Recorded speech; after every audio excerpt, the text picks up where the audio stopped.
देखिए रूट का गुणनखंड करना सीखेंगे। तो सबसे पहले रूट का गुणनखंड करना सीखेंगे तो हमको क्या करना है, इसको ए मान लेंगे, इसको बी और सी मानेंगे। तो बी बराबर का होता है ए गुणित से लिखेंगे। ठीक है, बी का मान है 6√6 और ए का मान है 1 है। बराबर में देखिए ए का मान कितना है 1 है और सी का मान कितना है 48 है यहाँ से। ठीक है, तो यहाँ से क्या होगा 6√6 बराबर कितना होगा 48 होगा। अब इसको तोड़ना है कि गुना करने पर 48 आए और जोड़ने घटाने पर वापस 6 है। तो जब भी हमारा रूट वाला संख्या दिया है तो दो साइड में रूट लिख देना है एक तो। ठीक है, अब जब इन दो रूट वाला संख्या मिलकर के एक बार बन जाएगा 6। ठीक है, अब 6 में किसका गुना करेंगे कि 48 आए, तो 8 का गुना करेंगे तो 48 आएगा। ठीक है, 8 का गुना कर देंगे तो 48 आ जाएगा।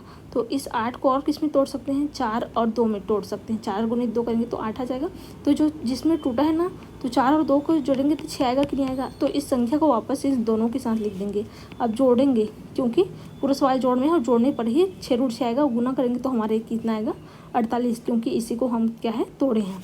तो यहाँ लिख देंगे x⁻2 धन 4√6x धन 2√6x धन हमारा 48। ठीक है, ये जो 6√6x है ना उसकी जगह हमको ए लिखे हैं, इतना में टूटा है। ठीक है, वापस इसको जोड़ेंगे तो ये लाइन आ जाएगा। अब इसको हल करते हैं। देखिए इन दोनों में क्या कॉमन है, इसमें x है तो इसमें भी x है कि नहीं, तो x से बाहर निकलेगा तो एक x बचेगा, घात 2 है तो धन में क्या बचेगा 4√6 बचेगा। ठीक है, धन। अब देखिए हमेशा दोनों ब्रैकेट वाला संख्या दोनों में सेम बचेगा। तो यहाँ भी क्या बचेगा x धन 4√6 ही बचेगा। कैसे, देखिए 48 को हम क्या लिख सकते हैं 4√6 गुणित, यहाँ पर धन नहीं गुना लिखेंगे 2√6 में। इसको तोड़ सकते हैं किस में, 4√6 गुणित 2√6। तो हमारा 2√6 यहाँ पर इसको तोड़ेंगे तो भी आएगा और इसमें भी पहले से क्या है 2√6, तो 2√6 कॉमन निकलेगा। यहाँ से x बचा है और इसमें क्या बचेगा, ये तो बाहर निकल गया, 4√6 इसमें बचे रहेगा तो ये लिखा गया है। अब देखिए दोनों ब्रैकेट में सेम बचा है, x धन 4√6 तो बाहर निकल जाएगा दोनों से, इसमें भी है इसमें भी है तो बाहर निकल गया। तो क्या बचा हमारा x धन 2√6 बचा। ठीक है, तो ये हमारा क्या है गुणनखंड है, आंसर है। अब चाहे मान लिया x का मान पूछा है इसमें, तो x का मान पूछेगा तो x धन 4√6 बराबर 0, दोनों बराबर में 0 लिख देना है। x धन 2√6 बराबर 0। तो यहाँ से x का मान क्या आएगा, ये धन में इधर जाएगा तो ऋण आएगा, जैसे 0 ऋण 4√6 होगा।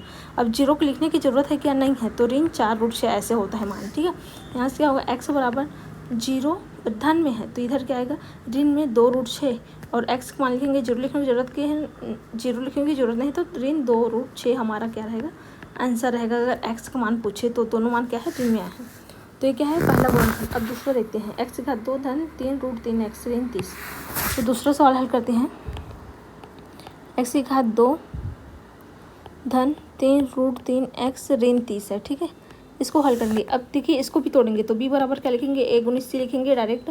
b का मान है 3√3, a का मान कुछ नहीं मतलब 1 है और c का मान हमारे पास, अब देखिए ऋण में रहेगा तो ऋण को लिखना है, ऋण 30 है। ठीक है, अब गुना करने पर ऋण 30 आएगा और जोड़ने घटाने पर 3√3 आना चाहिए। तो कैसे तोड़ेंगे, हमेशा क्या बोली हूँ जो रूट वाला संख्या है उसको 2 बार लिखना है। ठीक है, लिखिए 2 बार मिलके एक बार 3 बनेगा। अब 3 में किसका गुनेंगे करें कि 30 आए तो 10 का गुना कर देंगे तो 10 30 हो जाएगा। ठीक है, अब इस 10 को किस में तोड़ेंगे, 10 और 3 का गुना करेंगे 30 आएगा।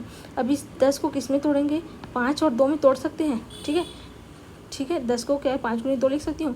अब 5 में से क्या करेंगे, हमको क्या लेना है 3√3 है, तो 5 में से 2 घटाएंगे तब आएगा 3 ना।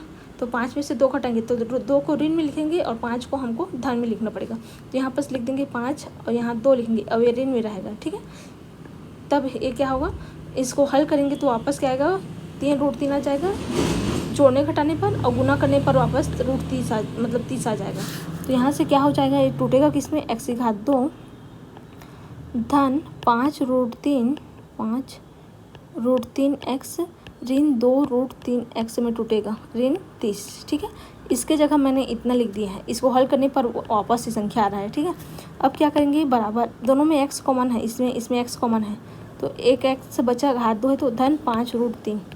ठीक है, ऋण हमेशा दोनों ब्रैकेट में सेम संख्या बचेगा, x धन 5√3 ही बचेगा इस वाला में भी। ठीक है, अब ऋण 30 को हम क्या लिख सकते हैं, इसमें तोड़ सकते हैं और गुना का चिन्ह लगा देंगे।